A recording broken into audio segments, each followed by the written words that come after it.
Time passes. We do not know how many years passed between any number of the events in Genesis. Two of those events are the time between the fall and birth of Cain, and another one is the time between the birth of Cain and the occurrence of Cain and Abel's offerings. Offerings are brought, and in our modern world where everyone gets a trophy, what happens around these two young men and their offerings might seem quite unfair. Cain presented some of his crops as a gift to the Lord. Notice what is not said about Cain's offering. The text does not read, Cain brought his best. It doesn't even read, Cain brought his first. The text reads, Cain presented some of his crops, and I suppose that in the mind of Cain, despite whatever instructions he might have received, God was supposed to be satisfied with whatever he decided to bring. We know how the story goes. Cain and his offering are both rejected. Do not think for a minute that Cain was somehow in the dark as to what God required. God is going to judge him harshly, and he would not do that unjustly. There are no verses between Genesis 3 and 4 to tell us all that Cain and Abel were told, but we know they had been instructed by God's reaction to their offerings. Hebrews 11:4, it was by faith that Abel brought a more acceptable offering to God than Cain did. Abel's offering gave evidence that he was a righteous man, and God showed his approval of his gifts. Abel is commended for his faith. His faith in what? Would it not have to be his faith in God's promise to his parents?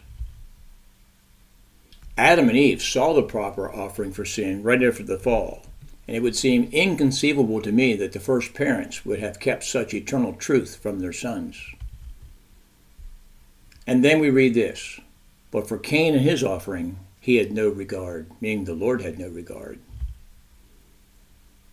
God had no regard for what? For Cain and for his offering? We expect that God had no regard for his offering, but wow, no regard for the person of Cain either? The Hebrew word for regard is shawah, and it has several meanings. Shawah can be translated to mean a couple of things that fit what is going on. One is to gaze upon with compassion.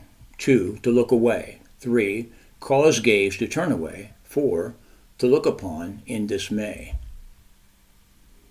We rightly get the sense that Cain and his offering were disgusting to God, so much so that he didn't even want to look at him. Cain is among the first in history to fall into the trap of thinking, I know what God said, but Cain and his offering are rejected because he knew what God required and ignored it. Hardly any different than the one who thinks they know better how to please God than God does. Cain does what every sinner does. He brings the work of his hands. Cain's offering was rejected by God because it was the wrong thing. Cain was rejected because he didn't obey God. Cain could have benefited greatly perhaps by what Samuel would write centuries later.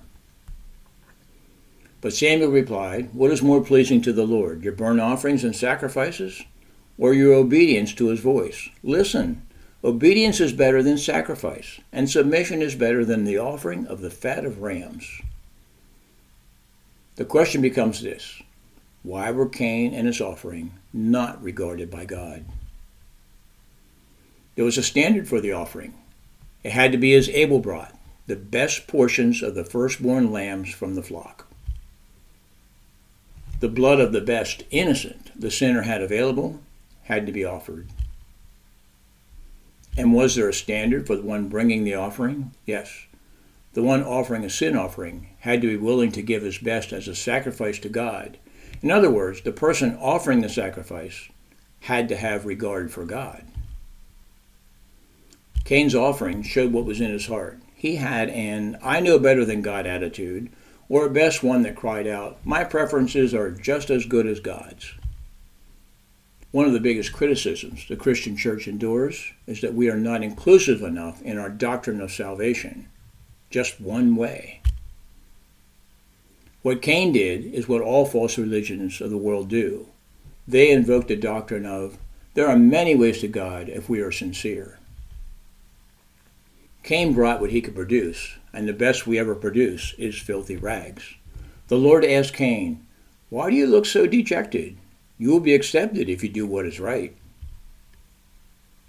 Cain is not sorry that he brought the wrong offering. He's angry, as if to say to God, "How dare you accept my brother's offering and reject mine?" Though he was angry at God for his own sin, look at God's posture towards Cain. God offers him a do-over. You will be accepted if you do what is right. Look at God's offer to Cain. You sinned. You've been exposed and rejected. But there is this thing called repentance, and that is open to you. This was God's posture towards Cain, and this remains his posture towards all sinners, even to this day.